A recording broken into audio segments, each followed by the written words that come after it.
Hello, welcome to our talk, Pre-Marketing Marketing, a guide to games market and competitor research. So the reason that we're doing this talk is because successful games need more than an amazing idea and technical expertise. It's really important that people want your game. However, few marketing talks have actually discussed what goes on behind the scenes of fully conceptualizing a new viable game.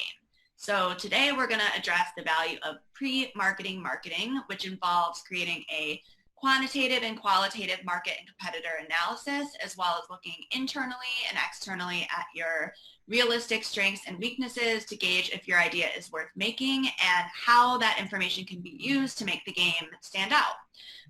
We'll talk through some different approaches on how to gather insights, both using numbers and words, and then provide a guide for how you can best utilize the information that we uncover.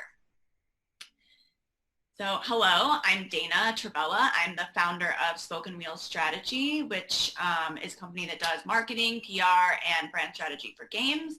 I've been doing this with Spoken Wheel for 5.5 years, but I've also been involved in games marketing and PR in various facets since around 2011.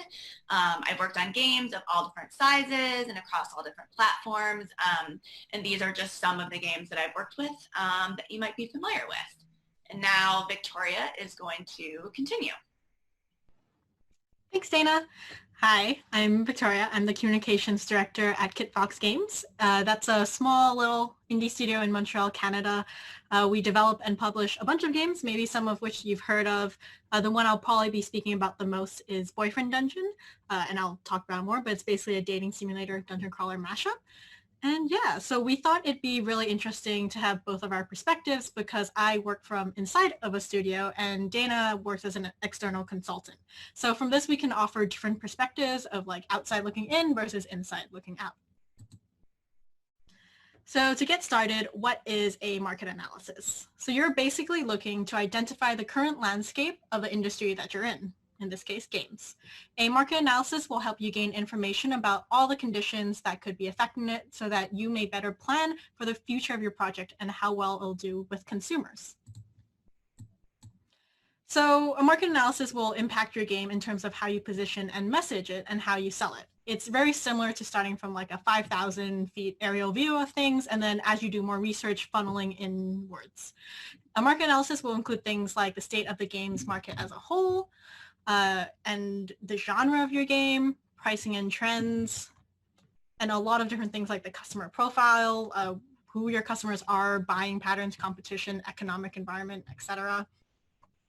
And of course, positioning and marketing for similar titles. So think genre, budget size, team size, etc.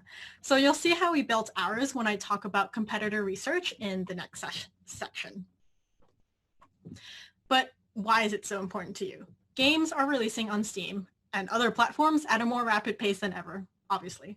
Market understanding not only creates expectations, but allows you to look at where you stand out and truly find a differentiator in the market and landscape that you're competing in. It might turn up evidence that certain approaches, mechanically, aesthetically, are a bad idea due to being overdone, tired, unpopular, too popular, or basically highly competitive. When should you release your game? Where should you release it? What platforms? What is the audience like for each platform, etc. So in general, here's what you'll want to keep in mind as you explore what markets work for you. First is viability. So this is pretty good for pitching to publishers, for example. What's going on in the games industry as a whole? What's going on with the platforms? What are some trends we're seeing? What's the total size of the audience you're looking to serve? Is this large enough to have a sustainable and successful game? And a jumping off point basically for your game idea and everything else that follows it. Then we move into, obviously, the marketing part of a market analysis. So this kind of leads to your marketing decisions. So how to differentiate your game from everything else. If you don't know what else is out there, it's going to be very difficult to make yours stand out. Figuring out messaging and marketing angles. How did your competitors talk about their game? How can you do it differently? And then we kind of launch into insights. So this is things like player and audience reactions, needs and wants, the pricing, what are the current pricing trends, how can you price yours in the sweet spot, so make sure it's not too high or too low, gameplay length, what's the average game for games in your arena, how do you measure up, and how can you set audience expectations appropriately. There's also genres and the saturation of competitors. How many people are creating a game that's very similar to yours and has it already been done over and over. In an example scenario where a market analysis comes in handy is things like, let's say you're between two different game ideas and both are viable things that you could make and are excited to do, but you only have the time and resources for one, which is very real. How do you decide which one to pursue? This is just one of the ways a marketing analysis can help. So every market analysis is going to be different from each other. You want to tailor yours from each other. You want to tailor yours to what your individual studio considers as viable. So make sure you have a goal in mind before you start doing your research. So over time, for us, this is how it's generally viable. They have multiple recent games, i.e. within the last 2 to 3 years, that fit our genre and which have recouped something like our intended budget or look like they will. That the game genre we're trying to enter has production value expectations that our team can reach. For example, an art style won't make us look cheaper than the competition if they have a bigger budget. So again, every studio's values and goals are different. So what you see as viable might be very different from how Kitfox spreads their interests. We really like to focus on surviving as a studio rather than pooling all our resources into one game. So it might be very different for you. Okay, so now we're going to discuss a big chunk of what the market research consists of, which is a competitor analysis. This is essentially the research you'll be doing to see what's out there so you can get context on the opportunities and threats for the specific game you're hoping to make. As I mentioned, Boyfriend Dungeon for us was a dating simulator dungeon crawler mashup, and we really wanted to do a competitor analysis for that. So when we start, what should you exactly be looking for in your competitor analysis? The first big obvious thing is similar genre, categories, and ideas. How well did they do? What games are doing well and what's currently not doing well and what games are currently trending. For games like Boyfriend Dungeon, which is a mishmash of 2 separate genres, you have to look at each individual genre's success. And it's a good idea to know how well other mishmash genres do. For example, Cryptid the Necrodancer. You can also look at games that have a similar emotional tone and feeling to your game. That's usually quite helpful. And of course, one of the things that we want to do is that if it's an established genre, we do try to make sure there's at least some success regularly in the past year or so. So basically making sure that the genre fans actually buy multiple games.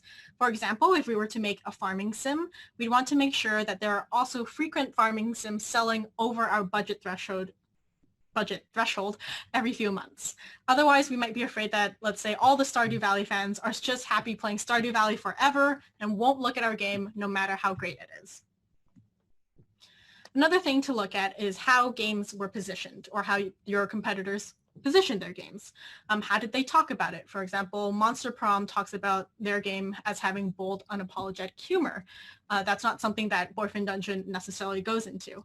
You can also look at their reach and marketing ability. So where were they talked about? How were they talked about? How did media talk about their game? How did the community respond? How far in advance did people know about the game? And what kind of community did they build? When looking at competitor research, know that it's always going to be a lot of work no matter what. And we do try to brainstorm along several different vectors. So not just tags, which is mainly based on genre. We also like to look at setting and content, target audience, keywords, etc. So for Lucifer Within Us, which is our mystery solving game, we also researched games that had the things like detective and mystery as genre, but also church, science fiction, demons, truth, etc. to understand the landscape fully. Also very importantly is to look intensely at the failures that also fit your viability criteria. And a reminder for us, that was multiple recent games, recoup valuable, and reachable production expectations. We search high and low for a similar failed game, ideally as many as possible, because survivorship bias does exist. We assume all of them had similar marketing budgets as we did and sort of reason on from there. So once you have that, we need the where. So here are some strategies on finding out who your competitors actually are. So you can do things like looking at more like this that Steam recommends, looking through new and upcoming games on Steam, such as tags or popular games in the genre, and looking at relevant releases in the last year.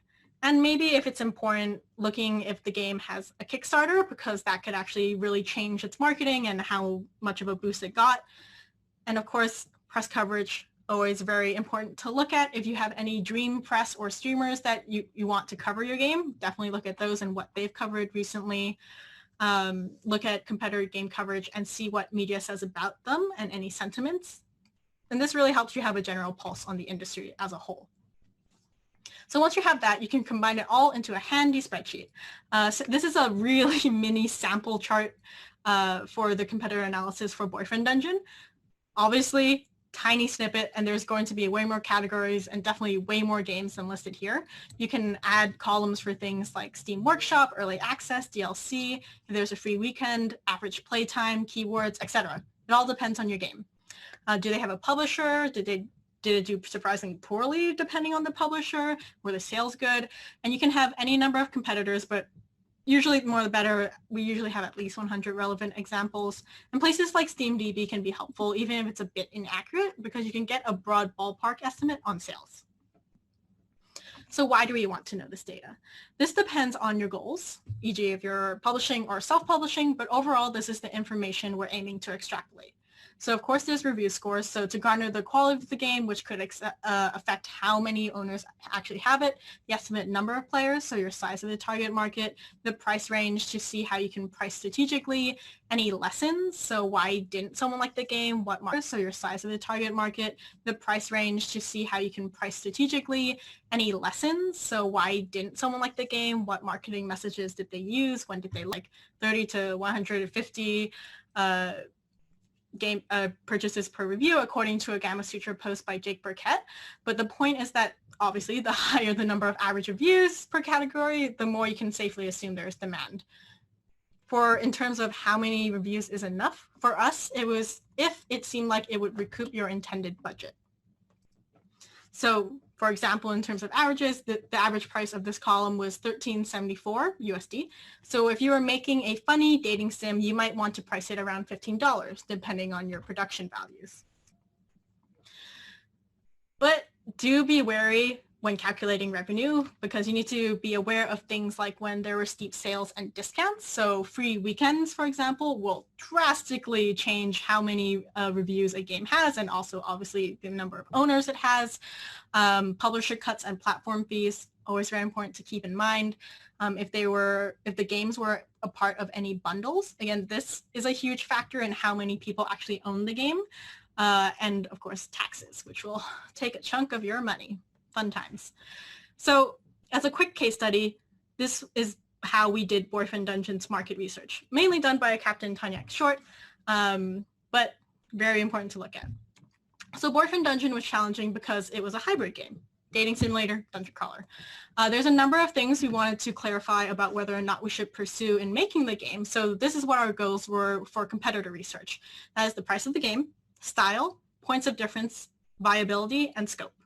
So additionally, we had hoped market research would clarify whether to lean harder into dating or into dungeon, but it actually only made it murkier because it seemed like most of the dating sims on Steam weren't applicable at all.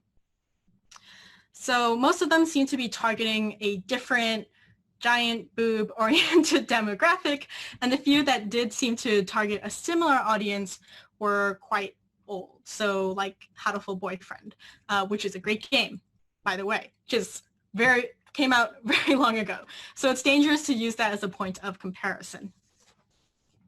This was also done before Dream Daddy was announced, so it was still a pretty spooky time, but when it did come out, it gave us a lot of confidence when it went viral and people seemed to love it. So cool, people want hot men in their PC games. Good to know. Take notes, everyone. So we tried to calculate the worst case scenario and ask what budget Kit Fox can risk to spend on the particular game we're trying to make, knowing that that might be the worst case scenario.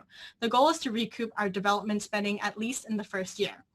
To cheer ourselves up, we also calculate the best case scenario, but we basically throw those out and don't use them for decision making. Anyways, Looking at the Steam data, we knew Boyfriend Dungeon had a big chance of being a flop because there's plenty of unsuccessful dungeon crawlers and visual novels out there. So we set a minimum budget and decided the best way to move forward was to announce the game ASAP and judge appeal and audience size. Basically, when we announced in fall of 2017, it was a market test and we passed with flying colors.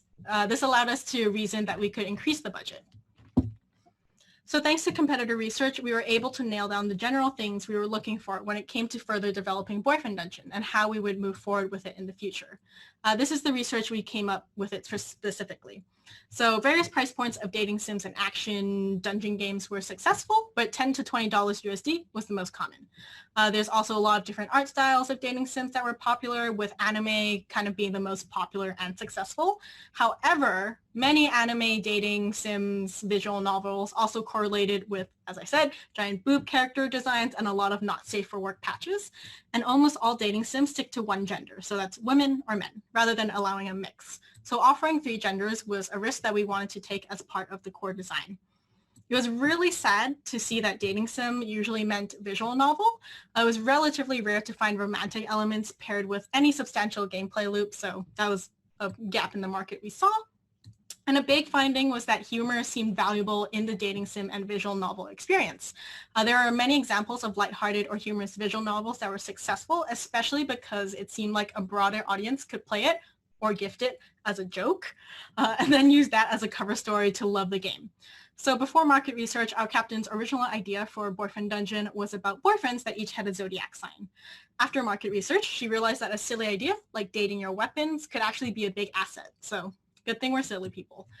On the dungeon side, the only real finding was that the expectations are quite high. There's a lot of action RPG dungeon games out there, and they do relatively well frequently, kind of like an evergreen genre like builders or survival games. But because it's a healthy market, there's a lot of competition. So not only do you have to be unique with a good hook, you also have to execute the combat really well. So we realized after market research that we needed to invest fully into dungeon and combat, which means we couldn't make 2 half games, which was kind of the original plan. We had to basically make 2 full games, a dungeon crawler and a dating sim. So it helped us understand our scope was much larger than we thought. So in summary, for competitor analysis and market analysis, these are the things you're looking for. A similar genre, categories and ideas, how well they did, the popularity of different games, how was the game positioned, and how the developers and media talked about the game, your competitors' reach and marketing ability, so where were they talked about, how were they talked about, how far in advance, and of course looking at games with similar tone and feeling and general industry trends. So now I'm going to let my co-presenter Dana talk about the SWOT analysis. Talk about the SWOT analysis, which stands for strengths, weaknesses, opportunities, and threats. In this section and the rest of this talk, we're going to talk a little bit more about words and numbers. We're assuming that now you're going ahead with your game idea. You've done your market analysis, you've looked at the numbers, but now how do you begin to position the game that you've decided that you're making? How do you take that information that you've researched and use it to stand out from the crowd? You've determined that your game idea is viable, but there's a lot of viable games that no one notices. Viability does not equal marketability. So why it's good to look at a SWOT is that understanding your SWOT will determine if your game is marketable by looking at it on a holistic level. Market understanding not only creates expectations, but allows you to look at where you can stand out and find a differentiator in the market landscape that you're competing in. It looks at both internal and external factors of the game, so what you can control and what you can't. And it's also a great way to begin to suss out your game's differentiators and land on a message, which should ultimately drive your strategy and the way that you talk about your game. So we're going to walk through just some of the top line questions and things that you should ask yourself and look at to identify your game's strengths or your game's SWOT as a whole. These are just some initial ones. You could go and should go deeper than this, but things like, what does your game do best? What is the experience that players can get only from your game? What does your studio excel at? What resources and skills do you have that you can showcase that allows you to showcase your strengths to the fullest?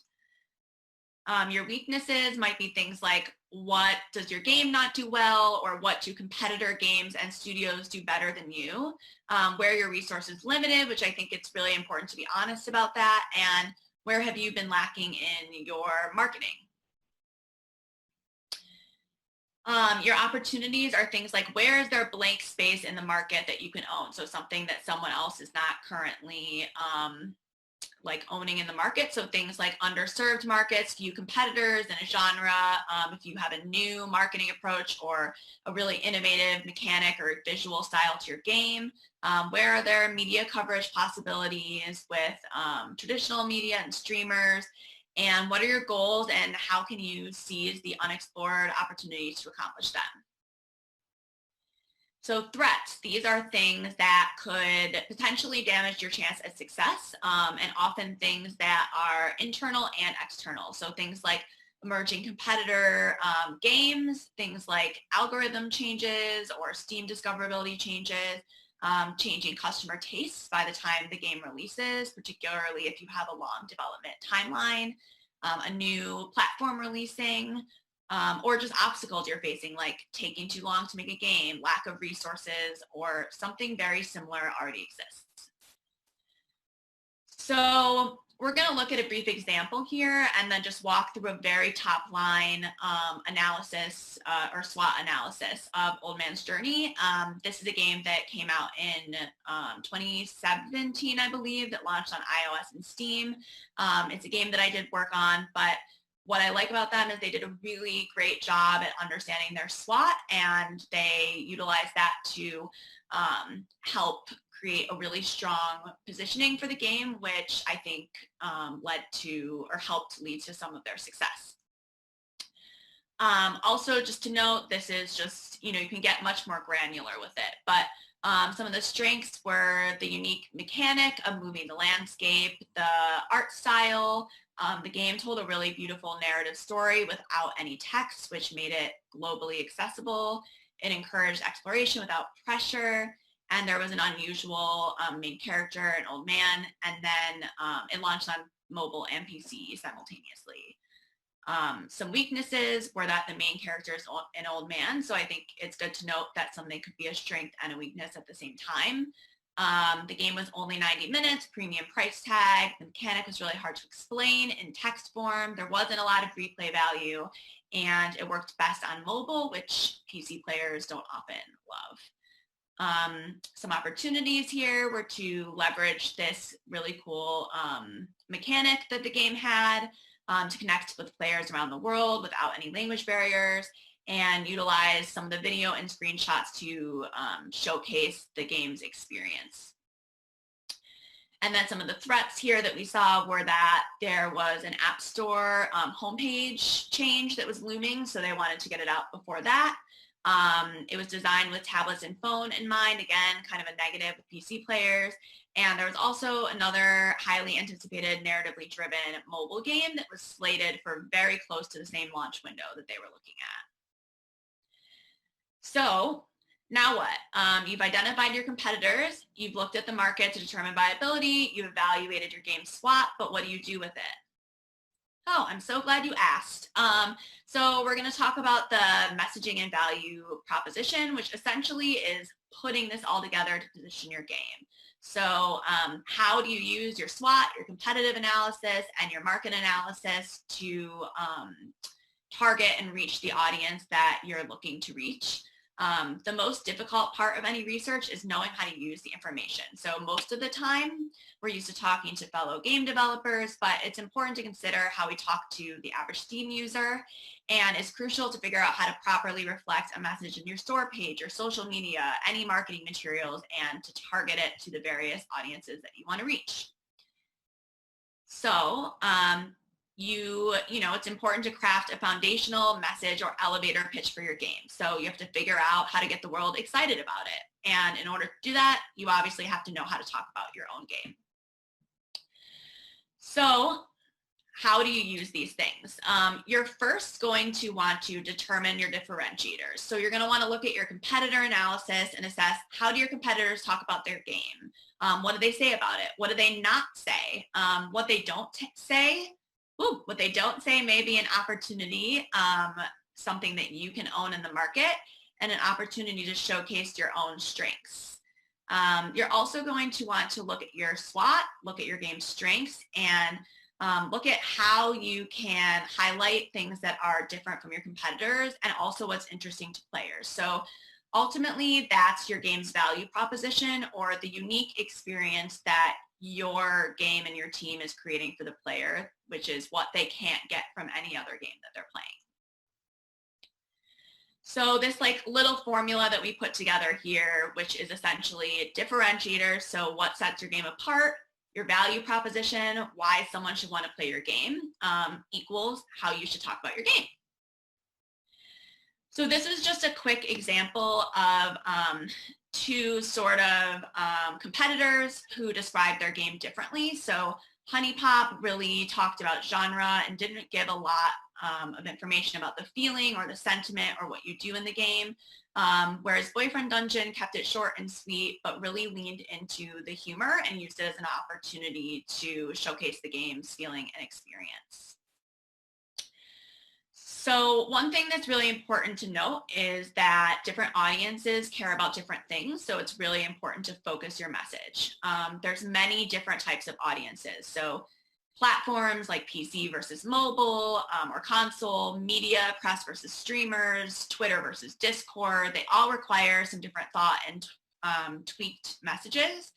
And it's really important to think about what you would like those audiences to focus on.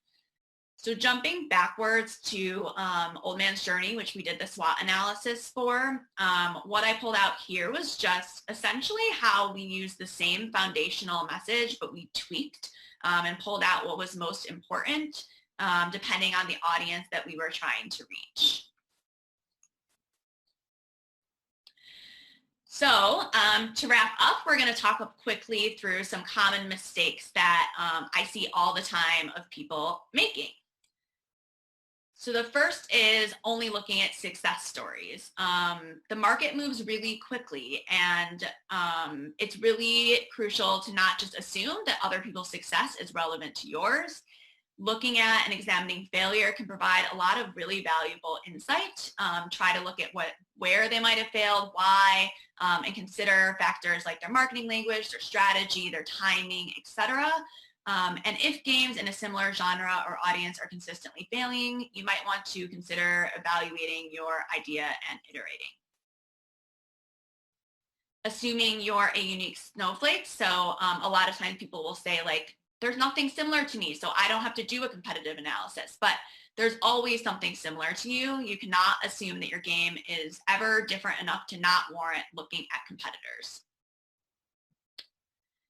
Being too short-sighted. So people are often looking at the now and they assume that their analysis is done. But the fact of the matter is that games usually take years to make and the market will be different. So there will be more competitors and changes. So don't stop or settle. It's really important to continue to assess your idea and your marketing content to assure that you're still relevant by the time your game comes out. Not doing research early. If you do research early, it'll give you freedom to iterate and change your idea and to also just look at those failures and successes and adapt accordingly. And focusing on what you think is important, not the player. So what the player values is often very different than what you think they value, and it's often very different than what you value yourself. So as developers, it can be really easy to get stuck on a feature that took you a really long time to develop or a change in art style, but those are often not the things that matter the most to the player. So a way to combat this is to watch people play your game and look at what they do, look at what's important to them, don't just listen to what they say, and also look at the trends in the market and continually assess to see what people care about versus just what you find important.